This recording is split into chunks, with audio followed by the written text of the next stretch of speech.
Hello student, welcome back to our channel Premium Biology Wala.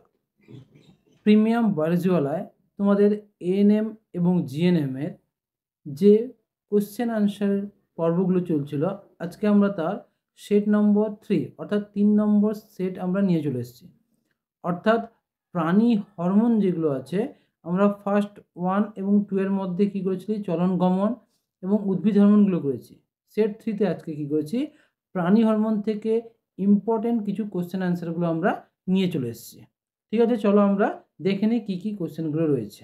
দেখো, first question যেটা আমাদের রয়েছে, একটা লোকাল হরমোন হলো, তাহলে একটা লোকাল হরমোনের নাম বলেছে। তাহলে একটা লোকাল হরমোন কি, দেখো এখানে থাইরক্সিন বলেছে, টেস্টোস্টেরন, অ্যাড্রিনালিন এবং ইনসুলিন। তাহলে লোকাল হরমোন যখনই বলবে তাহলে আমরা জানি টেস্টোস্টেরন হলো একটা লোকাল হরমোন। ওকে, থাইরক্সিন, অ্যাড্রিনালিন বা ইনসুলিনগুলো হবে না। টেস্টোস্টেরন হচ্ছে লোকাল হরমোন। লোকাল হরমোন কি না, যে হরমোনগুলো যেখানে উৎপন্ন হবে সেই স্থানেই কাজ করে, অর্থাৎ উৎপত্তি স্থলে কাজ করলে তখন তাকে আমরা লোকাল হরমোন বলছি বা স্থানীয় হরমোন যাকে বলি। ওকে, নেক্সট এবার দেখো 3 নম্বর, এবার সেকেন্ড কোশ্চেন আমরা চলে যাব। সেকেন্ড কোশ্চেনের ক্ষেত্রে আমরা কি দেখব, দেখা বলেছে পিটিউটারি থেকে কোন হরমোনটি ক্ষরিত হয় না। তাহলে পিটিউটারি থেকে কোন হরমোনটা ক্ষরিত হয় না বলেছে। তো দেখো, থাইরক্সিন বলেছে, জিএইচ, এফএসএইচ এবং এসিটিএইচ। জিএইচ ক্ষরিত হয়, এফএসএইচ এবং এসিটিএইচও ক্ষরিত হয়। একমাত্র থাইরক্সিন হরমোন যেটা, সেটা কি হচ্ছে তোমার পিটিউটারি থেকে ক্ষরিত হয় না, কারণ এটা কোত্থেকে ক্ষরিত হচ্ছে না, থাইরয়েড গ্রন্থি থেকে ক্ষরিত হয়। ওকে, নেক্সট দেখো, এবার আমরা 3 নম্বর কোশ্চেন চলে যাব। 3 নম্বর কোশ্চেনের ক্ষেত্রে কি আছে এবার চলো একটু দেখে নিই। তা 3 নম্বর কোশ্চেনে কি রয়েছে না, বৃক্কীয় নালিকায় জলের পুনঃশোষণ কমে যায় যে হরমোনের কম ক্ষরণে, সেটি হলো কোন হরমোন। তাহলে কি বলছে না, বৃক্কীয় নালিকায় জলের পুনঃশোষণ কমে যায় যে হরমোনের কম ক্ষরণে, সেটি কোন হরমোন সেটা বলেছে। দেখো, ফার্স্ট দেখো বলেছে এডিএইচ। এডিএইচ হচ্ছে anti diuretic hormone, ACTH, STH এবং এফএসএইচ। দেখো, এসিটিএইচ, এসটিএইচ এবং এফএসএইচ তিনটে কিন্তু অগ্র পিটিউটারি থেকে ক্ষরিত হয়।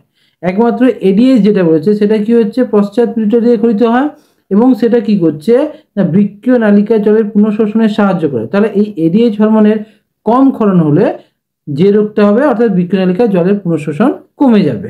ওকে, নেক্সট এবার দেখো আমরা তারপরে কোশ্চেন চলে যাই। পরের কোশ্চেনটা কি বলেছে না, কোন হরমোনকে ক্যালোরিজেনিক হরমোন বলা হয়। তাহলে কোন হরমোনকে কি বলেছে, ক্যালোরিজেনিক বা তাপ উৎপাদক হরমোন বলা হয়। দেখো, এখানে অ্যাড্রিনালিন বলেছে, থাইরক্সিন বলেছে, ইনসুলিন এবং গ্রোথ হরমোন বলেছে। দেখো, অ্যান্সারটা কি হচ্ছে, ক্ষয়টা হবে থাইরক্সিন হরমোন। কেন না, থাইরক্সিন দেহের কলাকোষে কি হচ্ছে অক্সিজেনের মাত্রা বা অক্সিজেন সরবরাহ করে দেহের তাপমাত্রা নিয়ন্ত্রণ করে বা ক্যালোরি উৎপাদনে সাহায্য করে, তাই একে আমরা ক্যালোরিজেনিক হরমোনও বলি। ওকে, তোমাদের এই কোশ্চেনগুলো কেমন লাগছে তোমরা একটু কমেন্টে জানাবে। আর যারা যারা নতুন ভিউয়ার্স আছো, তারা যদি এই প্রিভিয়াস ভিডিওগুলো না দেখে থাকো তাহলে ডেসক্রিপশনে লিঙ্ক দেওয়া থাকবে, ওখানে গিয়ে দেখতে পারো, অথবা আমাদের চ্যানেলের প্লেলিস্টে গিয়ে তোমরা দেখতে পারো। ওকে, নেক্সট দেখো, এবার আমরা চলে যাই। পরবর্তী কোশ্চেন কি বলেছে না, এডিএইচ। এডিএইচ এর অপর নাম, এরা একটু আগেই আমরা দেখলাম এডিএইচ কোত্থেকে ক্ষরিত হচ্ছে না, পশ্চাৎ পিটুইটারি থেকে ক্ষরিত হচ্ছিল। তাহলে এর অপর নাম বলেছে, দেখো এডিএইচ মানে অ্যান্টি ডাইউরেটিক হরমোন। এটা হচ্ছে এডিএইচ এর সম্পূর্ণ নাম, কিন্তু অপর নাম যখনই বলবে তখন আমাকে জানতে হবে এডিএইচ এর অপর নাম কি হচ্ছে, ভেসোপ্রেসিন। পশ্চাৎ পিটুইটারি থেকে নিঃসৃত আরেকটা হরমোন কি, দেখো অক্সিটোসিন রয়েছে, কিন্তু এডিএইচ এর অপর নাম কি হচ্ছে, ভেসোপ্রেসিন রয়েছে। ওকে, নেক্সট চলে যাই। এরপরে আমরা দেখো 6 নম্বর কোশ্চেন যেটা বলেছে, দেখো মধ্য পিটিউটারি। মধ্য পিটিউটারি থেকে ক্ষরণ হয় হরমোনটার নাম কি। দেখো, অগ্র পড়েছি আমরা, পশ্চাৎ পড়েছি। মধ্য পিটিউটারি থেকে একটা হরমোন ক্ষরিত হয়, সেটা কি হচ্ছে এমএসএইচ, মেলানোসাইট স্টিমুলেটিং হরমোন। এমএসএইচ এমন একটা হরমোন যেটা মধ্য পিটিউটারি থেকে ক্ষরিত হয় এবং মেলানিন রঞ্জক ক্ষরণে এটা সাহায্য করে, এই জন্য এটা একটু ইম্পর্টেন্ট দেখে রাখবে।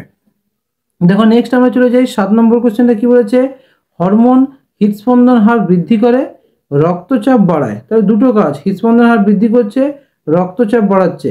এই প্রদত্ত কাজগুলি কোন হরমোনের সঙ্গে সম্পর্কিত। দেখো, ইনসুলিন বলেছে, অ্যাড্রিনালিন বলেছে, ইস্ট্রোজেন বলেছে এবং থাইরক্সিন বলেছে। 4টা হরমোনের কথা বলেছে, এই 4টার মধ্যে কোনটা এই কাজটা করে থাকে। দেখো, যদি আমরা বলি এখানে আমরা অ্যান্সারটা কি হবে, অ্যাড্রিনালিন হবে। কেন অ্যাড্রিনালিন হবে, কারণ দেখো এখানে যদি আমরা থাইরক্সিনও বিভিন্ন ধরনের কাজগুলো করে থাকে, কিন্তু থাইরক্সিন কি হচ্ছে রক্তচাপগুলোকে নিয়ন্ত্রণ করে বা হৃদস্পন্দন হারকে নিয়ন্ত্রণ করে। এখানে বৃদ্ধি কথাটা বলেছে, এই জন্য সেক্ষেত্রে আমরা কি বলবো, অ্যাড্রিনালিনটা করলাম। ওকে, নেক্সট কোয়েশ্চেন দেখো 8 নম্বর আমরা চলে আসি। তাররন্ধ্রের প্রসারণ এবং অশ্রুগ্রন্থির ক্ষরণ বৃদ্ধি করে কোন হরমোন? দেখো দুটো বলেছে, একটা বলেছে তাররন্ধ্রের প্রসারণ এবং অশ্রুগ্রন্থির ক্ষরণকে নিয়ন্ত্রণ করে কোন হরমোন। দেখো তাররন্ধ্রের সংকোচন প্রসারণ বা অশ্রুগ্রন্থি এলে আমার অ্যান্সারটা হবে অ্যাড্রিনালিন হরমোন। এই অ্যাড্রিনালিন হরমোনকে কি বলা হয়? বিপদকালীন বা ইমার্জেন্সি বা জরুরিকালীন হরমোনও বলা হয়। এটা একটু মনে রাখবে যে কোন হরমোনকে কি বলা হয়, বিপদকালীন বা জরুরিকালীন বা ইমার্জেন্সি হরমোন বলা হয়। ওকে, নেক্সট দেখো আমরা তারপরে 9 নম্বর কোশ্চেনটা চলে যাই। দেখো কোন হরমোনটি জিটিএইচ এর অন্তর্ভুক্ত নয়? জিটিএইচ এর ফুল ফর্ম কি না গোনাডোট্রপিক হরমোন। গোনাডোট্রপিকের অন্তর্ভুক্ত নয় কোনটা? দেখো এফএসএইচ বলেছে, এফএসএইচ জিটিএইচ এর অন্তর্ভুক্ত হয়। এলএইচও দেখো জিটিএইচ এর অন্তর্ভুক্ত। দেখো এডিএইচ আছে, এসিটিএইচ, আইসিএসএইচও কিন্তু এর অন্তর্ভুক্ত। তাহলে একমাত্র অন্তর্ভুক্ত নয় কোনটা? এডিএইচ। কেন না এডিএইচটা আমরা কি বলেছিলাম, পশ্চাৎ পিটিউটারি থেকে ক্ষরিত হচ্ছে, তাহলে বাকিগুলো সবগুলো দেখো অগ্র পিটিউটারি থেকে ক্ষরিত হরমোন। এই জন্য আমাদের অ্যান্সারটা কি হবে, ক্ষয়েরটা হচ্ছে এডিএইচ, অ্যান্টি ডাইউরেটিক হরমোন, বা যার অপর নাম আমরা কি পড়লাম, ভেসোপ্রেসিন আমরা পড়লাম। ওকে, নেক্সট দেখা এবার চলে যাই 10 নম্বর কোশ্চেন, যেটা আমাদের লাস্ট কোশ্চেন রয়েছে। কোন হরমোন দ্বারা সার্টোলি কোষের ক্ষরণ নিয়ন্ত্রণ হয়? দেখো সার্টোলি কোষ বলেছে, কোন হরমোন দ্বারা নিয়ন্ত্রিত হয় বলেছে। সার্টোলি কোষের ক্ষেত্রে মনে রাখবে না, এটা কি হচ্ছে ফলিকল স্টিমুলেটিং হরমোন বা এফএসএইচ, যেটা আমরা গোনাডোট্রপিক হরমোন বললাম, তার ভেতরে কি হচ্ছে এফএসএইচ। এই এফএসএইচ বা ফলিকল স্টিমুলেটিং হরমোন যেটা কি হচ্ছে সার্টোলি কোষের ক্ষরণ ক্রিয়াকে নিয়ন্ত্রণ করে। তাহলে এর অ্যান্সারটা হচ্ছে এফএসএইচ। ওকে, তাহলে তোমাদের ভিডিওগুলো কেমন লাগলে তোমরা একটু কমেন্ট করে জানাবে, এবং তোমাদের আর কোন কোন টপিক থেকে কি কি ভিডিওগুলো চায় বা কেমন কোশ্চেন অ্যান্সারগুলো তোমরা চাও সেগুলো একটু কমেন্টে জানাবে। ঠিক আছে, আবার তাহলে আমাদের পরবর্তী ভিডিওতে দেখা হবে।